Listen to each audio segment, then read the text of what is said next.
ومن سيئات أعمالنا من يهده الله فلا مضل له ومن يضلل فلا هادي له أشهد أن لا إله إلا الله وحده لا شريك له وأشهد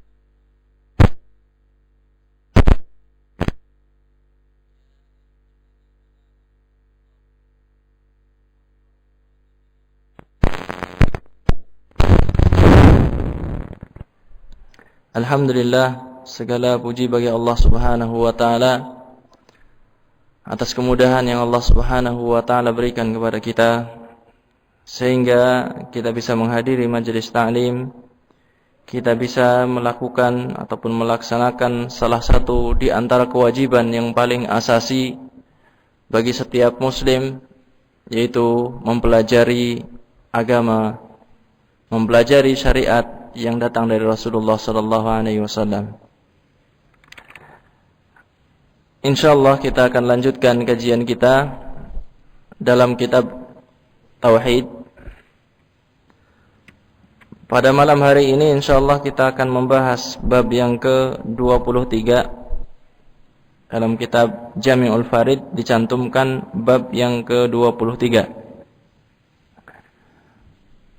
Bab yang ke-23 ini adalah akan menjelaskan kepada kita,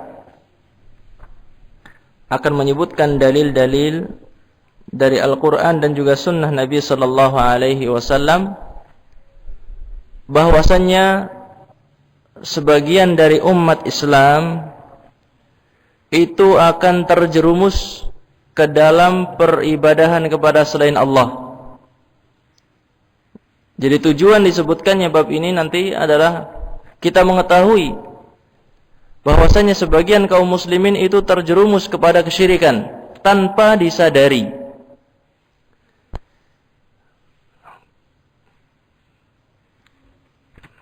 Kita akan langsung baca apa yang disebutkan oleh penulis di sini, bab ke-23. Qala al-muallif rahimahullah, berkata penulis, semoga Allah senantiasa memberikan rahmat kepadanya. Babun ma jaa anna ba'dha hadhihi al-ummah ya'budul awthan. Bab yang berisikan tentang dalil-dalil yang menunjukkan bahwasannya sebagian umat ini akan beribadah kepada selain Allah. Bab ini bukan pujian, tetapi bab ini merupakan celaan bahwasanya sebagian umat Islam itu akan beribadah kepada selain Allah, akan beribadah kepada taghut.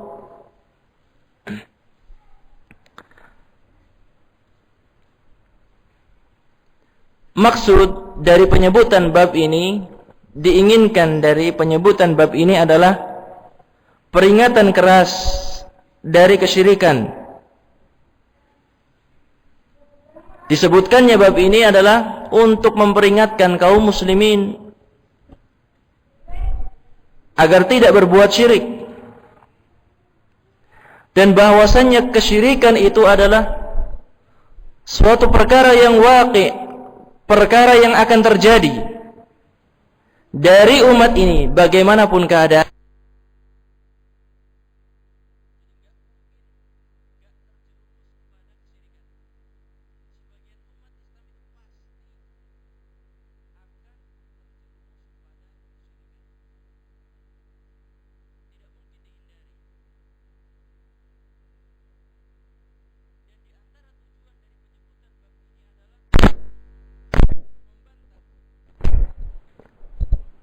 Meluruskan pemahaman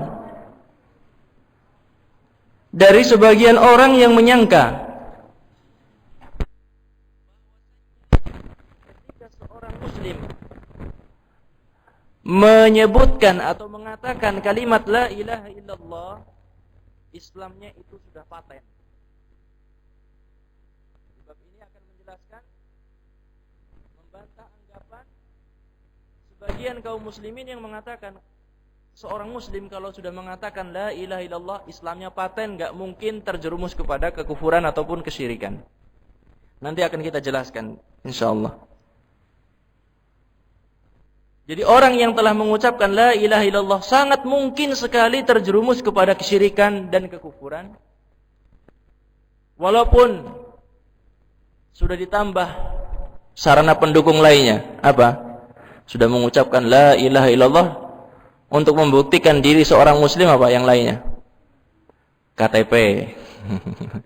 Muslim coba ucapkan la ilaha illallah, langsung ucapkan. Buktinya apa lagi? Ini KTP saya. Islam. Walaupun dia mengucapkan la ilaha illallah, walaupun dia mengatakan dirinya Islam, itu sangat mungkin sekali seorang itu terjerumus kepada kesyirikan. Insyaallah ini akan kita jelaskan. Disebutkan di sini bahwasanya sebagian kaum muslimin akan beribadah kepada al-authan. Apa yang dimaksudkan dengan al-authan? Al-authan, apa yang dimaksudkan di sini? Tadi saya terjemahkan berhala. Tetapi yang dimaksudkan dengan authan adalah lebih luas daripada cuma sekedar disebutkan berhala. Al-authan itu merupakan bentuk jamak dari al-wathan. Jamak dari al-wathan, al-wathanu. Jamaknya al-authanu. Arti daripada al-authan adalah kullu ma qusida binaw'in min anwa'il ibadati min dunillah. Kullu ma qusida binaw'in min anwa'il ibadah min dunillah. Authan adalah setiap apa yang ditujukan salah satu jenis ibadah yang itu merupakan selain Allah. Jadi al-wathan adalah setiap apa yang ditujukan suatu peribadahan selain Allah Subhanahu wa taala, maka ini dinamakan dengan al-authan. Mu'allif di sini mengatakan la farqa bainal asjari wal ahjari wal abniyati wal quburi wa ghairiha. Kata beliau, tidak ada bedanya. Baik itu wathan berupa pohon keramat, baikkah itu berupa batu keramat, bangunan ataupun kuburan. Yang dimaksudkan kuburan di sini adalah apa? Tidak ada bedanya kuburan wali, kuburan nabi ataupun kuburan yang lainnya.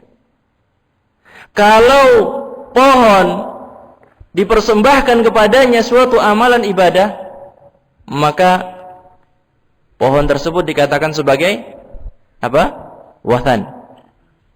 Apa contoh peribadahan yang dipersembahkan kepada pohon? Contohnya apa? Hah? Sesaji, sajen. Contoh beribadah kepada batu, peribadahan yang ditujukan kepada batu. Contohnya apa? Peribadahan kepada batu, contohnya sama, sajen, sesaji. Yang ada di sekeliling kita, yang kita lihat adalah seperti itu. Kalau mungkin di daerah lain, ada yang tawaf di sekeliling batu, ataupun tawaf di sekeliling kuburan, ataupun amalan-amalan yang lainnya. Ada nggak yang ruku, sujud, menyembah batu atau pohon? Ada? Ada. Kalau peribadahan yang ditujukan kepada bangunan, contohnya apa? Bangunan. Peribadahan ditujukan kepada bangunan. Contohnya apa? Bangunan yang dikubur, bangunan yang dibangun di atas kubur, umpamanya semacam itu. Kalau disebutkan di sini kuburan, mungkin kuburannya tidak dibangun gitu.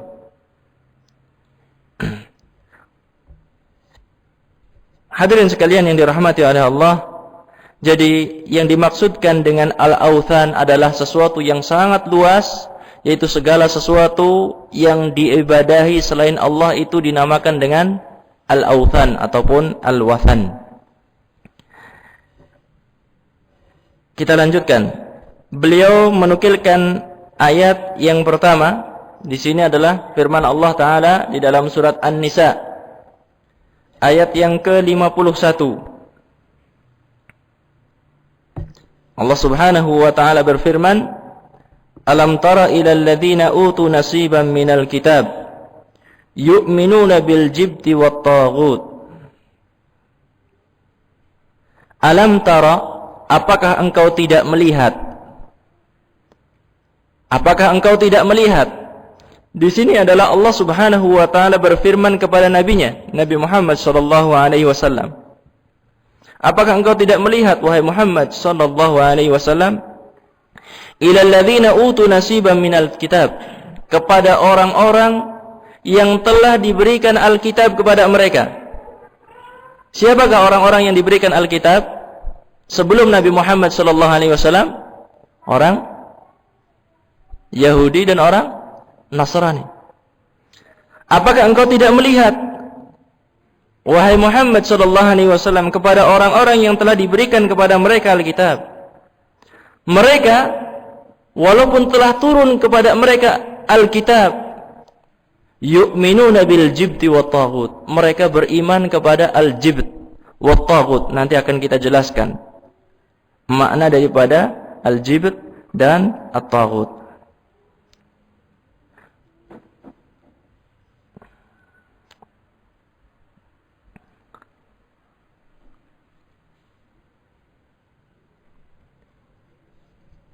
Allah Subhanahu wa Ta'ala menyebutkan firman-Nya di sini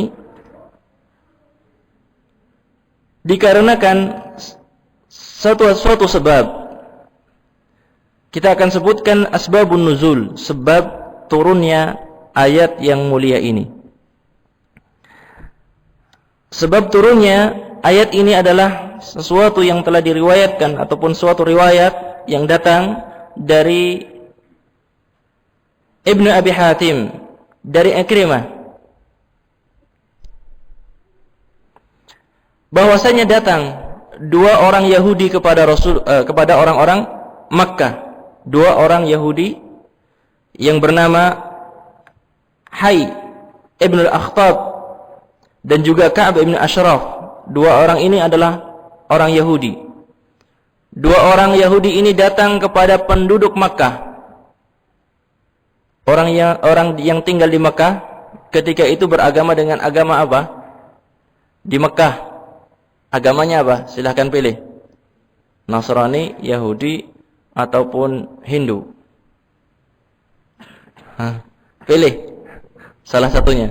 Penduduk Mekah ketika zaman Rasulullah SAW, ketika Rasulullah baru mendakwahkan Islam, ketika itu beragama dengan agama apakah penduduk Mekah? Tadi apa? Pertama pilihannya Yahudi, yang kedua Nasrani, kemudian yang ketiga Hindu. Pilih salah satunya. Mereka mengatakan bahwasanya kami berada di atas agama Ibrahim. Penduduk Mekah ketika itu mengatakan bahwasanya diri mereka itu berada di atas agama Nabi Ibrahim. Tetapi kita mengatakan kepada mereka bahwasanya agama Ibrahim yang muharraf, agama Ibrahim yang telah dirubah, agama Ibrahim yang telah dicampuri dengan pikiran-pikiran manusia, dengan pendapat-pendapat pembesar-pembesar mereka.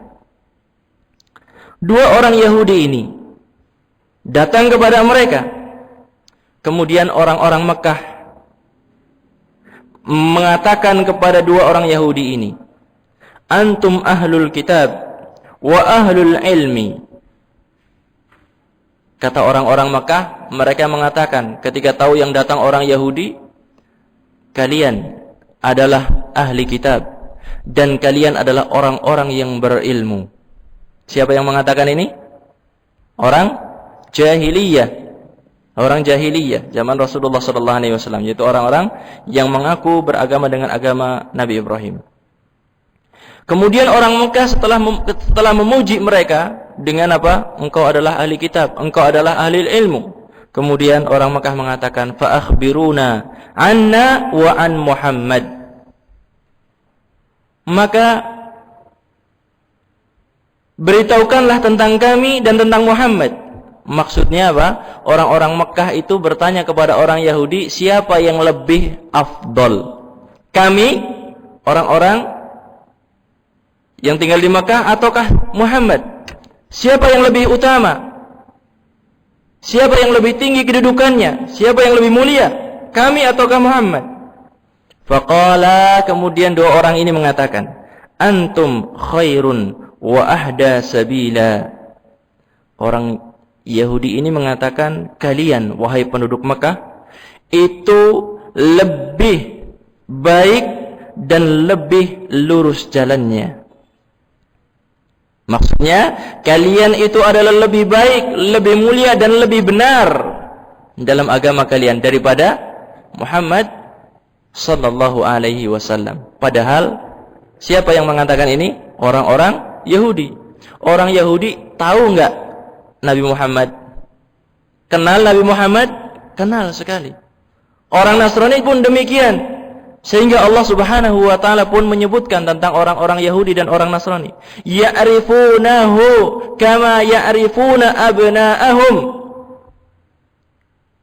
Mereka orang-orang Yahudi dan orang-orang Nasrani itu tahu Nabi Muhammad sebagaimana mereka mengetahui anak mereka sendiri.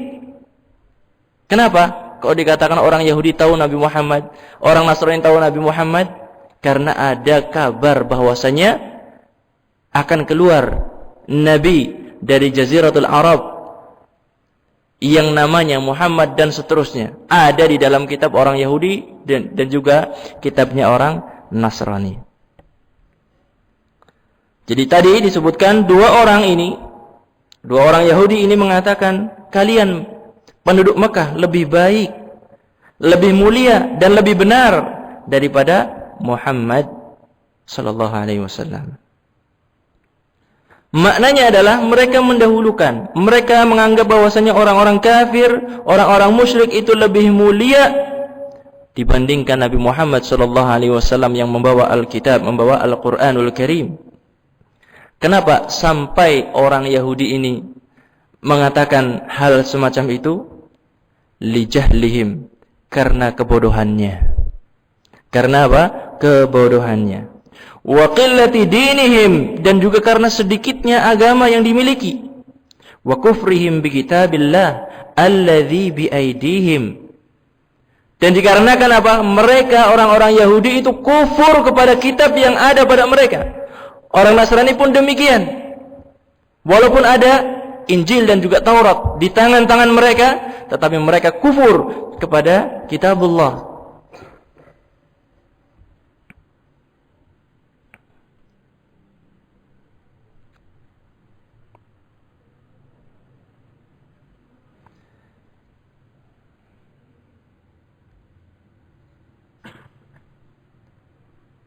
Kemudian pembahasan yang selanjutnya adalah tentang kesesuaian ayat ini disebutkan di dalam bab yang ke-23. Apa kaitannya? Sekarang perhatikan baik-baik. Apa kaitannya? Ayat ini turun kepada siapa? Kepada Nabi Muhammad tentang orang apa tadi? Turunnya kepada Nabi Muhammad tentang orang Yahudi dan juga orang Nasrani. Bab yang sedang kita bahas, bab tentang apa tadi judulnya? Bab yang kita bahas apa? Sebagian umat Islam akan melakukan kesyirikan. Sekarang apa kaitannya? Ayatnya tadi apa? Berbicara tentang orang Yahudi berbuat kesyirikan. Kok sekarang kita sebutkan bahwasanya umat Islam akan berbuat kesyirikan? Apa kaitannya di sini?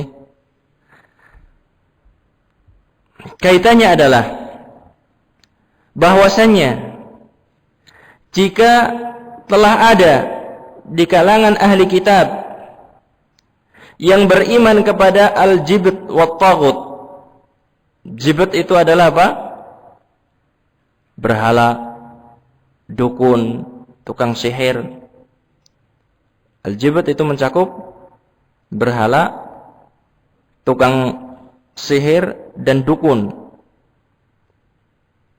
Dan taghut adalah segala sesuatu yang diibadahi selain Allah Subhanahu wa taala. Jadi kesesuaian ayat yang disebutkan di sini adalah apa? Kalau dari kalangan ahli kitab yang mereka mengetahui kebenaran, ada yang berbuat kesyirikan, maka demikian juga ada di antara umatnya Nabi Muhammad SAW yang berbuat kesyirikan. Karena Nabi Muhammad SAW telah menyebutkan bahwasanya akan ada di antara umatku yang mengikuti atau senantiasa mengikuti beragamanya orang-orang ahli kitab. Perlu diulang? Atau sudah jelas?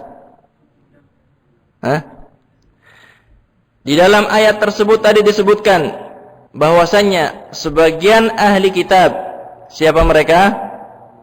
Yahudi dan Nasrani, beriman kepada al-jibt wa taghut, yaitu berbuat kesyirikan. Orang Yahudi dan orang Nasrani akan berbuat kesyirikan. Lalu apa kaitannya dengan bab kita sekarang? Umat Nabi Muhammad akan berbuat kesyirikan. Kaitannya adalah apa?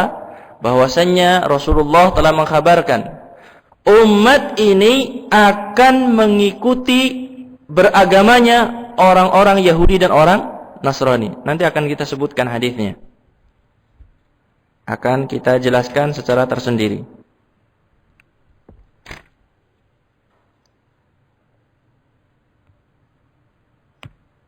Jelas insyaallah.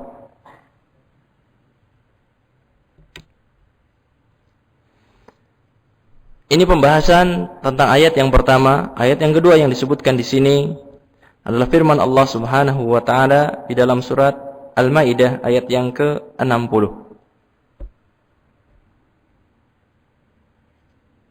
Allah taala berfirman, "Qul hal unabbi'ukum bi syarrin min dzalika mathubatan indallah man la'anahu Allah wa ghadiba 'alaihi wa ja'ala minhumul qiradata wal khanazir wa abadat taghut."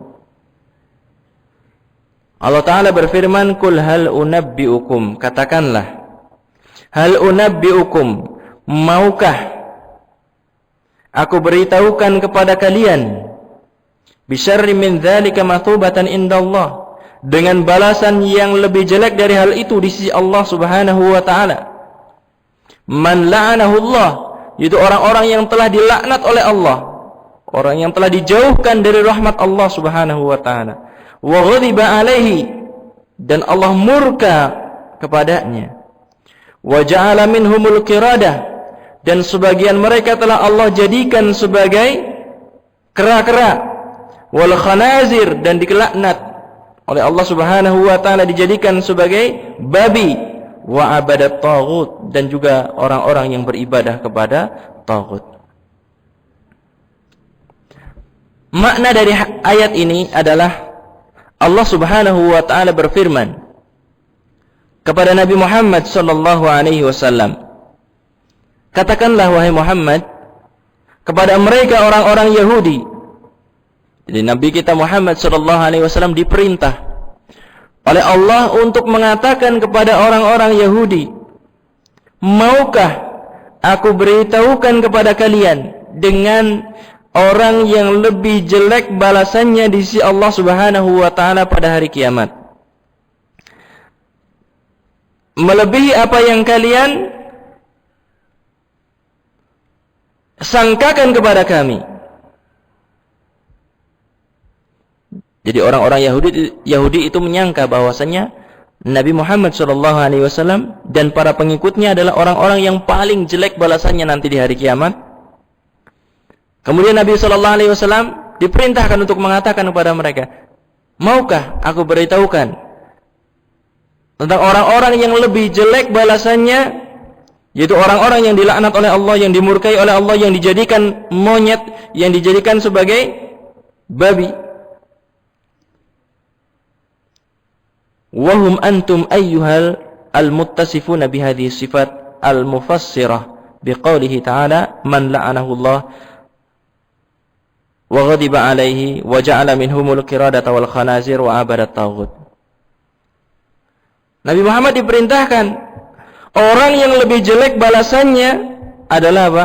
Kalian, yaitu orang-orang yang memiliki sifat yang menjelaskan, yang dijelaskan oleh Allah Subhanahu wa taala di dalam firman-Nya, orang-orang yang dilaknat oleh Allah, orang-orang yang dimurkai oleh Allah, dan orang-orang yang telah dijadikan oleh Allah sebagai kera, demikian juga dijadikan oleh Allah sebagai babi, demikian juga dijadikan sebagai penyembah taghut.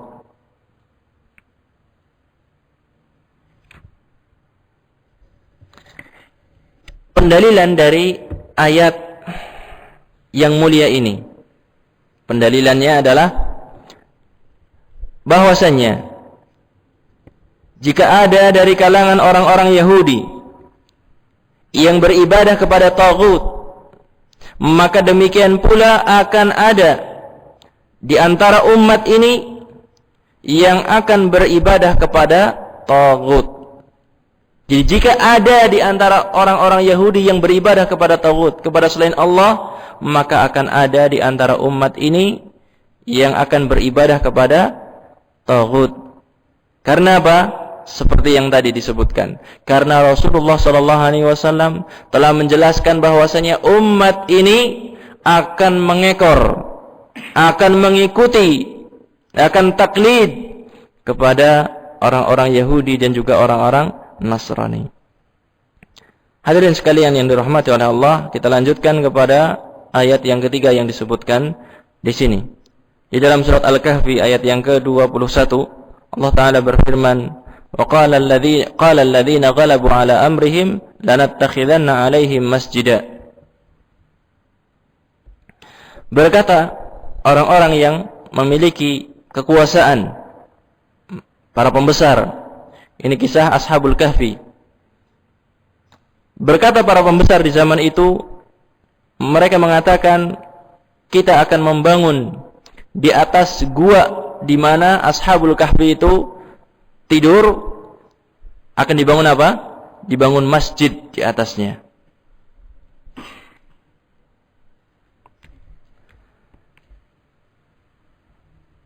Penjelasan dari ayat ini adalah para pembesar ataupun para pemimpin di zaman ketika terjadinya kisah Ashabul Kahfi yang mereka berlindung di gua dari kezaliman pemimpin ketika itu, para pembesar ataupun para pemimpin mereka mengatakan akan dibangun di atas tempat di mana Ashabul Kahfi ini tidur, kemudian akan dibangun suatu masjid.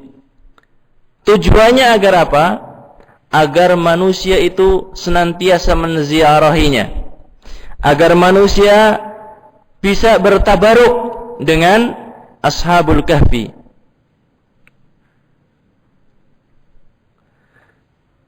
Apa yang dilakukan oleh para pembesar ataupun para pemimpin ketika itu dikisahkan oleh Allah ini adalah apa? Dalam rangka mencela mereka, bukan sebagai apa? Diperbolehkannya membangun masjid di atas kuburan, tetapi dalam rangka mencela perbuatan mereka. Karena Rasulullah SAW telah menjelaskan kepada kita, sebagaimana hadis ini telah kita pelajari pada bab-bab yang sebelumnya, la'natullahi 'alal yahud wan nasara ittakhadhu qubur anbiya'ihim masajid. Laknat Allah ditimpakan kepada orang-orang Yahudi dan orang-orang Nasrani ketika apa? Mereka menjadikan kuburan nabi-nabi mereka sebagai masjid. Tetapi ketahuilah bahwasanya ayat ini tidaklah khusus, ataupun hadis ini tidaklah khusus orang Yahudi, orang Nasrani saja yang dilaknat oleh Allah. Tetapi siapa saja yang melakukan perbuatan membangun masjid di atas kuburan, maka mereka adalah terlaknat.